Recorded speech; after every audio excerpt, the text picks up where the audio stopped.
What is happening, budget builders, and welcome back to the Barn Find Fairlane Rescue. This is a 1962 Ford Fairlane that we pulled out of a barn where it had been tucked since 1993. This car was absolutely disgusting. We were able to get the thing running. We did a full exterior detail, but in today's video, we need to dial the car in so we can have it street ready. The last few things, we need to finish up that engine bay, and then we need to jump into this disgusting interior. There's a reason we got the windows open. They've been open since we pulled this car out in the shop there. This thing smells terrible, very musky. But let's pull everything out of it. Let's clean it really well, and let's completely rebuild it.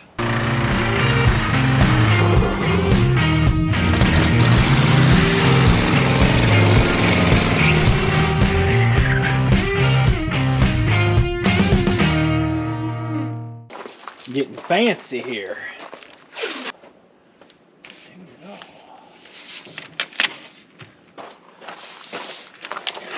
Try to keep some of the degreaser off of the fender here, but let's go ahead and get this engine bay dolled up a bit.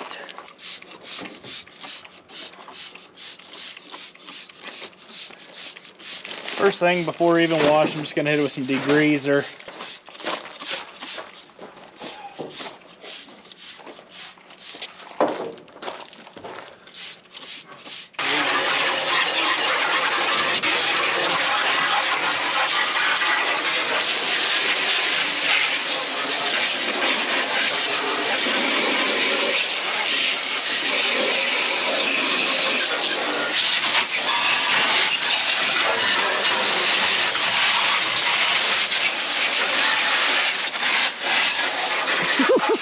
Making a mess.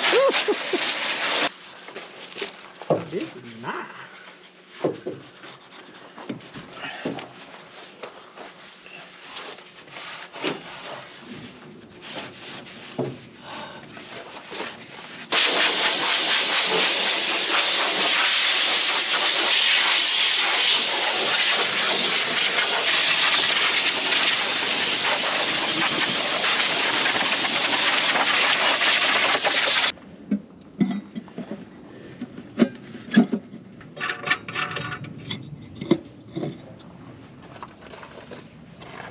Moving into this interior now, as you can see, a lot of the hard items in here are actually super crisp. I mean, the dash is gorgeous, other than being really dirty and covered in spider webs, but the seats aren't very happy.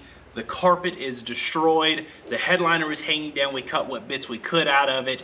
And overall, as far as the feces and other mouse nest stuff in here, this thing smells horrendous. And so I think our next step here is to go ahead and just rip everything out of this interior so we can get new carpet in it, figure out what in the world we're going to do with these seats, and get a new headliner in it.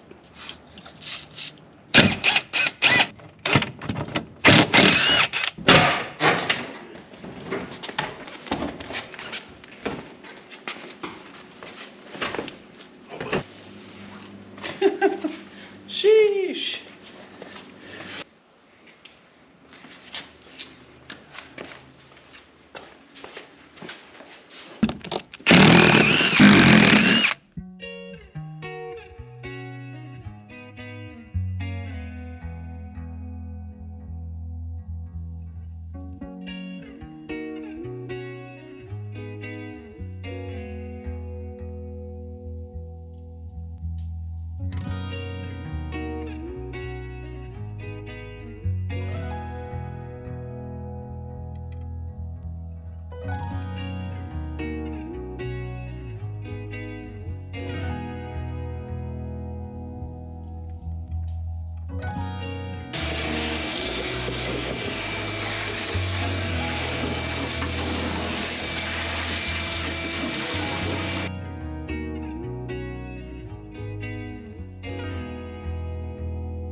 We've got everything stripped out of the interior and the trunk there, and my goodness, you can actually breathe now around this thing.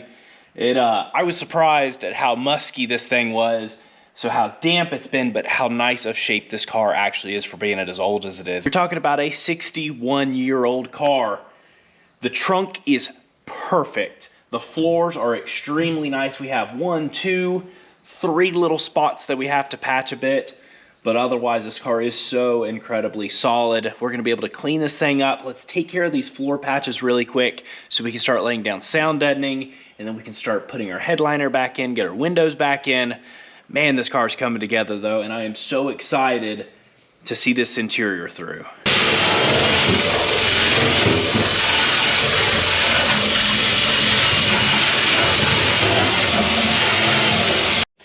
And as you can see, even though we do have the few little spots we need to touch up, super solid flooring still.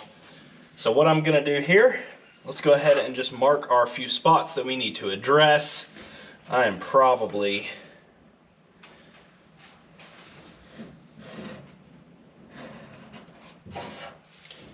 You might ask why we're not doing full pans. Well, realistically, it doesn't need full pans. And if you look online as far as floor pan patches go for or repair panels go for these, they're the cheapest stamped out. They're like little lines that are rolled in. They're not even full divots like these are.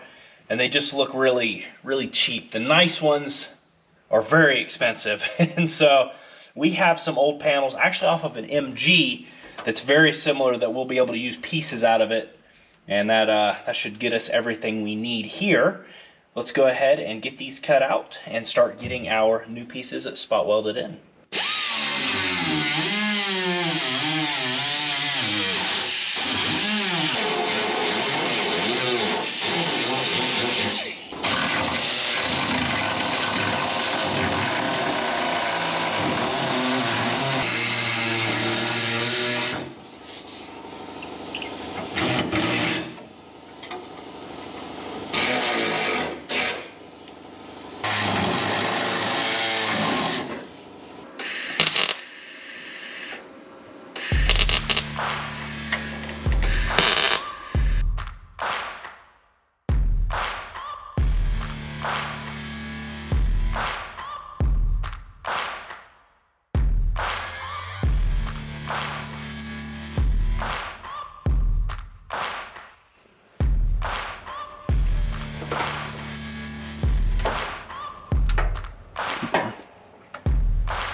Actually, looks pretty good.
I'm recording you. Sorry, you're making noises.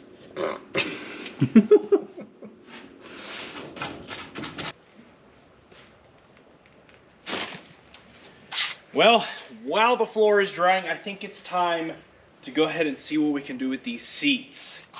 I'm not sure what we're getting into here. Talked to an interior guy, and it was looking like $1,600 or so to recover them.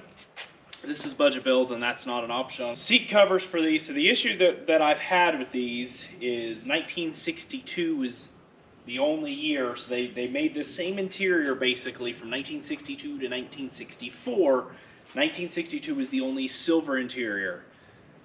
So we have to special order. We can buy different colors that we have to dye.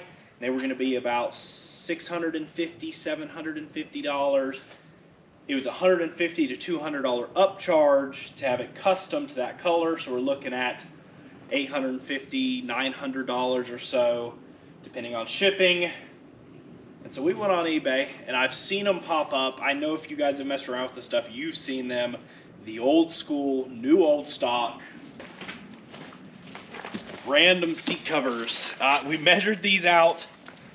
Special code 202A, color green. Yeah, we got some green seats. But we figured if we were gonna have to dye them anyways, I think we paid like $230 for this set. Maybe it was less than that. If they'll fit, we can make them fit, make them look good. We know we dyed the seats in the Rabbit pickup truck and it did really well. So I figured we'd try this. I'm not sure what in the world we're getting into, but there was just no way I could swallow that $900 or $1,600 or so bill on seats. Let's give it a try. Hopefully we got a good deal. Hopefully it works for us. Oh, it's pretty too. It's actually not too bad. Look at that. That's 50s. Look how pliable it is though. Wow. It's actually probably better quality than some of the new stuff you buy now. We're gonna start here with the front bench seat first, removing this cover and then the clip. And once we flipped over that center little strap cover and gone ahead and pulled the inside clips, top of the seat comes right off. And now we want to work to get it as clean as possible. Now with the style covers we have, you're supposed to go over this. Yeah. So we'll clean up as much as we can so it doesn't make, you know, it's pretty thick covers and I think it'll do really good. But we have to try to get this as clean as we can.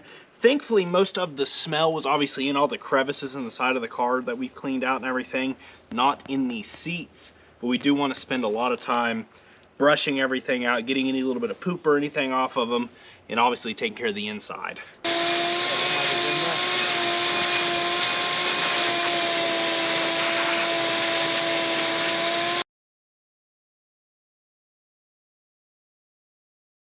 And you might be wondering why we left the old material on there.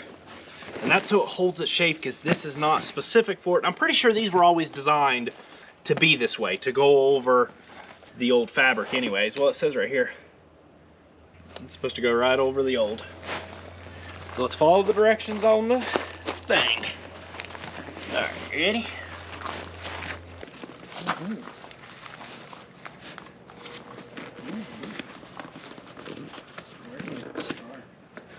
I have no clue.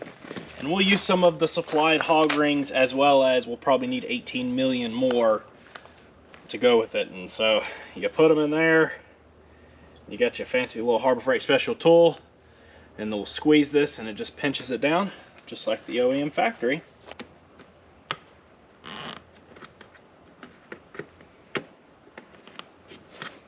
Yeah? Yeah. What's the hog ring doing? One thing with trial and error I've come to find is, especially with your cheaper hog ring pliers like these Harbor Freight specials, we had to grind off a bunch of this, smooth out everything, because any little bit of sharpness just pierces holes in the vinyl. And then also, once you get in here and get it bit, finish the tension, kind of biting it all back down with a pair of needle nose pliers. The top of our front, just slide this cover on.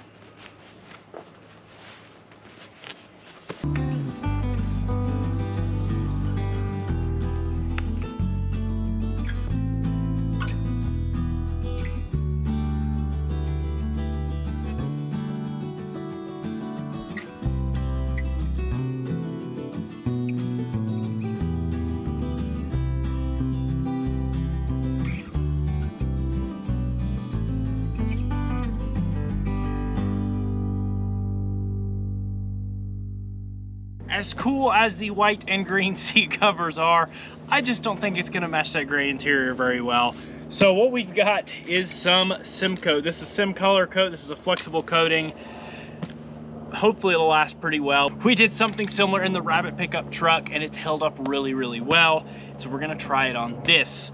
Now to do that, I've got some new Scotch Spray here and we need to scuff this down really good. Now thankfully it is new, so we don't have to worry about getting crazy with cleaning it, but you would take that step as well if you were doing it on something old. So let's scuff it down. We're gonna do 4 to 5, 6 light coats and it should tack in pretty well. We can put it back together and get it stuck back in the car.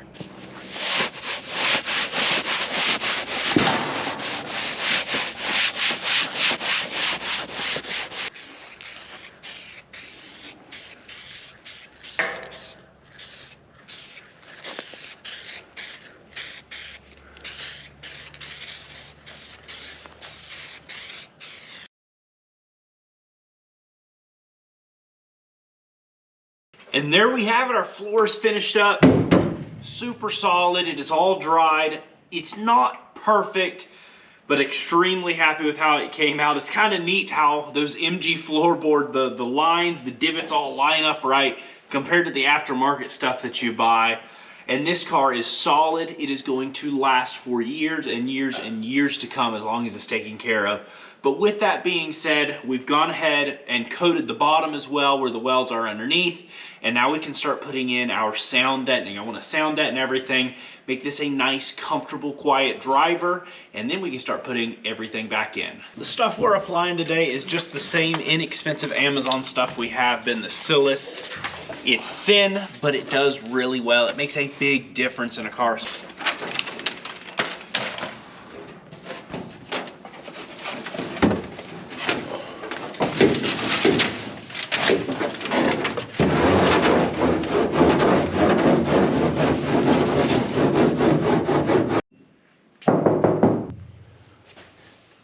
Nothing in the front yet. Got it in the back. Huge difference.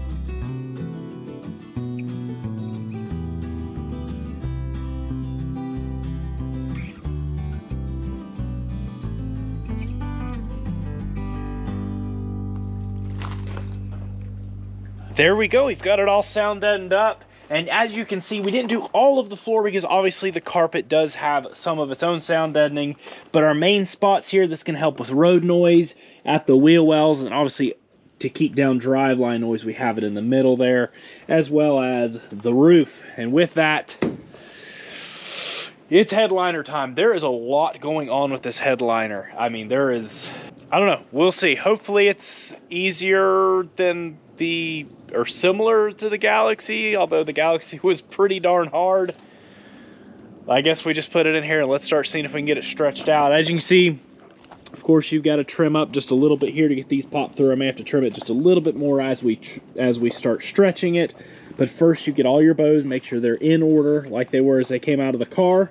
We'll get it put up in here, and then I want to start in the middle, getting it tight from front to back. And then once we do that, we can work down the sides and start trying to stretch and pinch everything in. But first thing, let's just sling it up in there.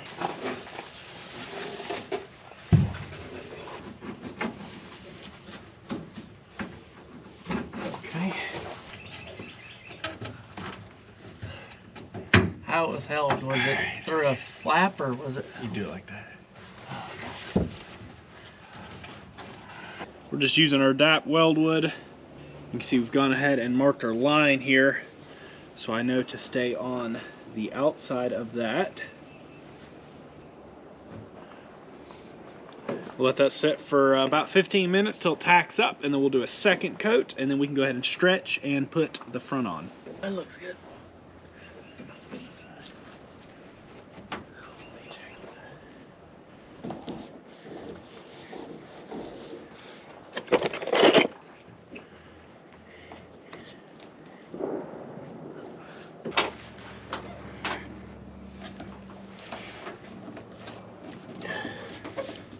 Now with the front and rear centers tacked in, we can go ahead and start working down the sides. Now this one's a little different. On the 61, we had your clip-in little deal here all the way down the whole side.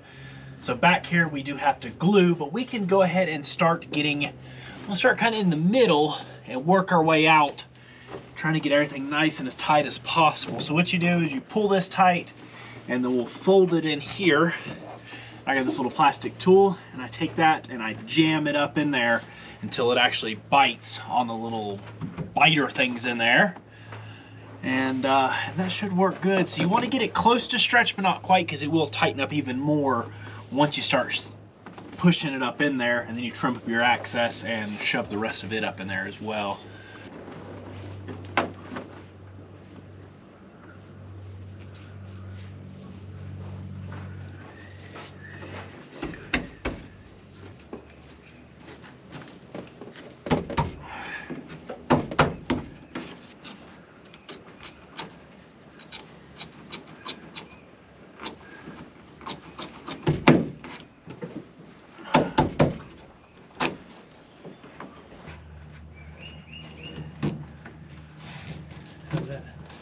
Should be good once you pull to the back. You're there and here.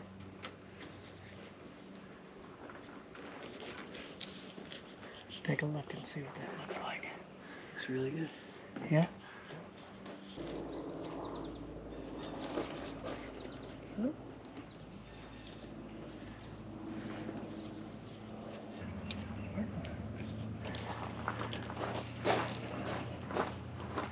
We're just about ready to go ahead and start fitting our glass. So we need to go ahead and get the old seal off here. I don't know, you just start ripping it away, but you want to be real careful not to bend up your stainless. See, it'll start coming off with it. Hopefully the your seal's as hard and dry as this one, and it just breaks apart, no problem. Now we want to get all our edges good and clean.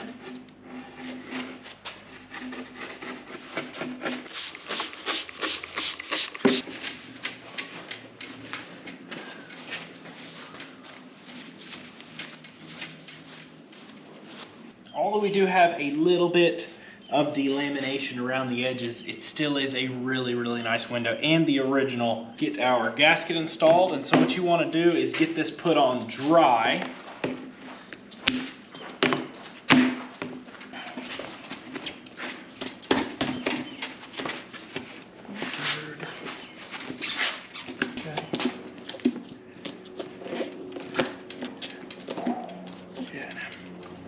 That's what I was thinking.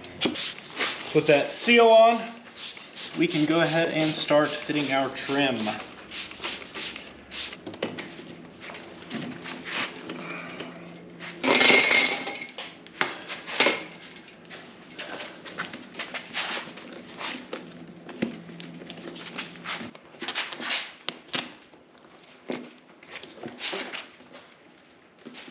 We can fit our rope, which is what we'll be using to actually pull it through here. And I like to always start at the bottom, so we start pulling at the bottom as we push the windshield down. We just get it tucked up in there. So when we put this in place, we can pull it back past the lip. And once we've got it pulled all the way back in around, you want to take and overlap your other one a little ways so you can pull past each other.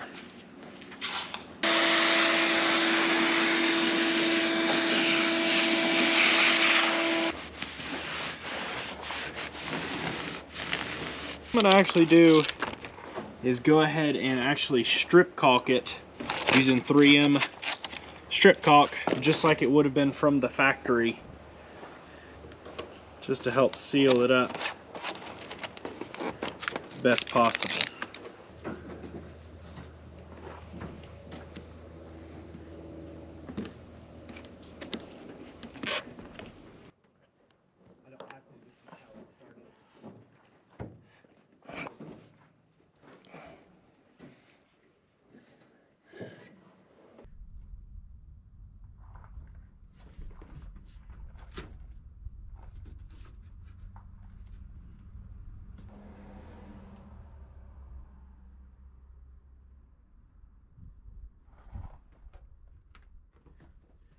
How's it looking? That's all right, I guess.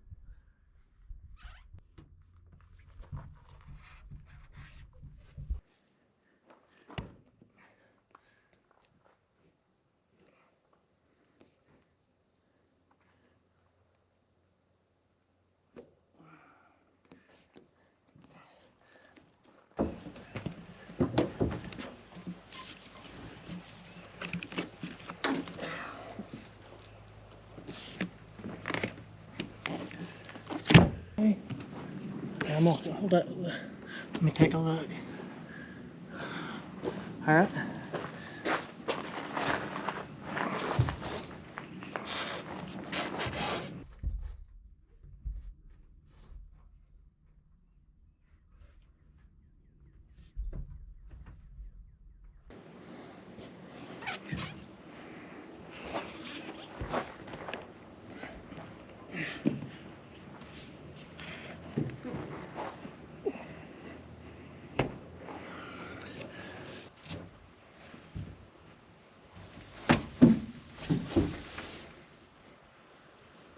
This is nerve-wracking, cutting a hole in a headliner you just finished. Man, you cut a big old hole in there.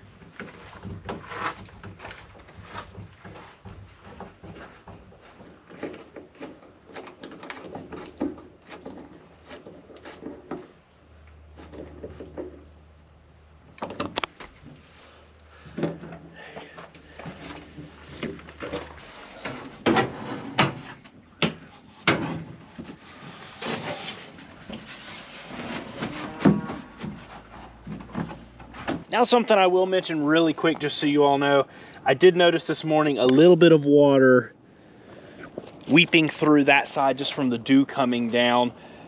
Not only is that just because it hadn't had enough time in the heat for everything to seep down nicely, but I think we should have done just a little tiny thin coat of weather strip adhesive down inside of that, the black stuff that you use that's actually for the windows.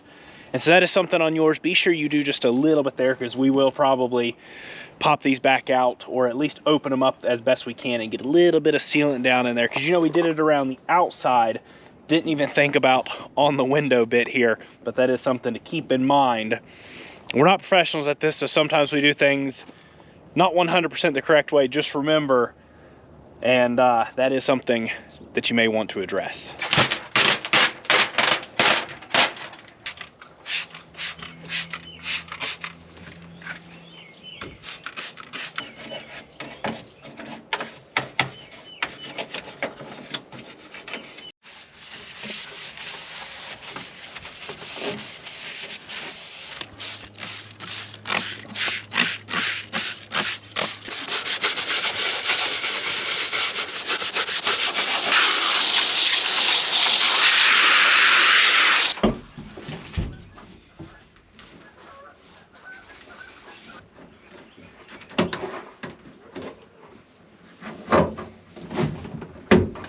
For cleaning our door panels, we are using an X14, which is a bleach cleaner. A lot of times you use this for getting mold off of boat seats.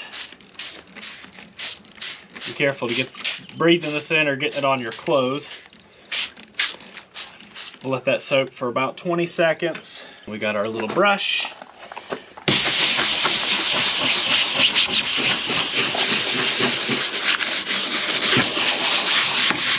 And you want to get as much of that back off as you can, because that actually will continue to bleach out the residue.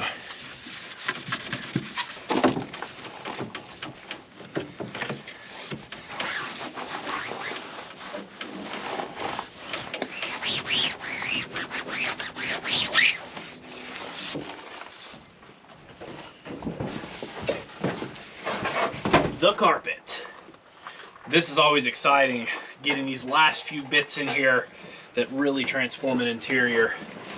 This is just the inexpensive consumer grade carpet, less than $200, but it is going to transform this interior. And we're going back with that factory gray silver color, and it'll just slide up in here. All we need to do is cut out a slot for our pedal, high beam, low beam switch, and then most of it will stay floating because it has all the sound deadening, and we might glue some in the middle, a little bit on the sides.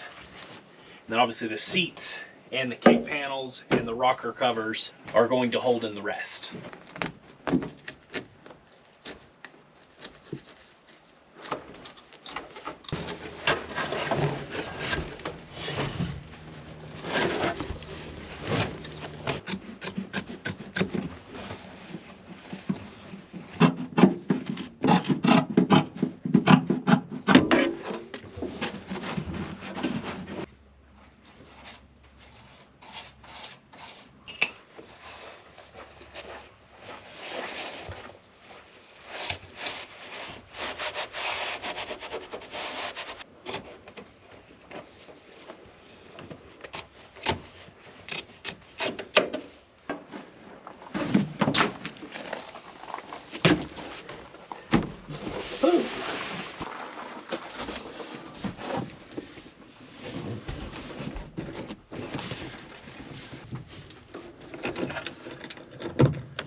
And there you have it. 30 years of sitting in a barn is not going to hold this old Ford Fairlane down. This 1962 is once again ready to roll. It is not a perfect car, but it is an excellent driver. It's so much fun. She's slick. I really hope you all have enjoyed the rescue of this car, bringing it back on a budget, getting that 221 V8 running, getting it driving, getting the exterior detailed, and then knocking out the interior. It's not perfect, but again, we're not professionals. We are doing this on a budget, on our own, but we're really pleased with the outcome, and we hope you all are too. Obviously, there's a couple little things to dial in. We need some kick panels, we need a couple sun visors, and a few other little odds and ends like the exhaust to finish up the car completely. But overall, it is road ready once again. I think as the seat covers sit out in the sun a little bit, they'll stretch out even more. But for some random seat covers that we bought off of eBay that are not vehicle specific, we really are happy with the outcome of them. Something to consider down the road is maybe put some XL bucket seats up in the front, and then we might be able to find gray interior. That's been kind of the difficult thing. This is a code 61. It's actually pretty rare special order. And so that's where we were having trouble too, finding stuff, and then we could get it, but it was 6 to 8 months out, and it was quite expensive, but we were able to make it happen. We were able to get this thing back on the road. But I hope you all have enjoyed this, and if you enjoy rescues like this, pulling cars out of barns, getting them running again, bringing them back to life, and restoring them, rebuilding them, be sure to subscribe button, notification bell. If you have been a part of the channel, we really do appreciate it so incredibly much. We enjoy this so much, and we get to do it because of each and every one of you. But that is going to wrap it up. Peace out, and catch you all on the flip side.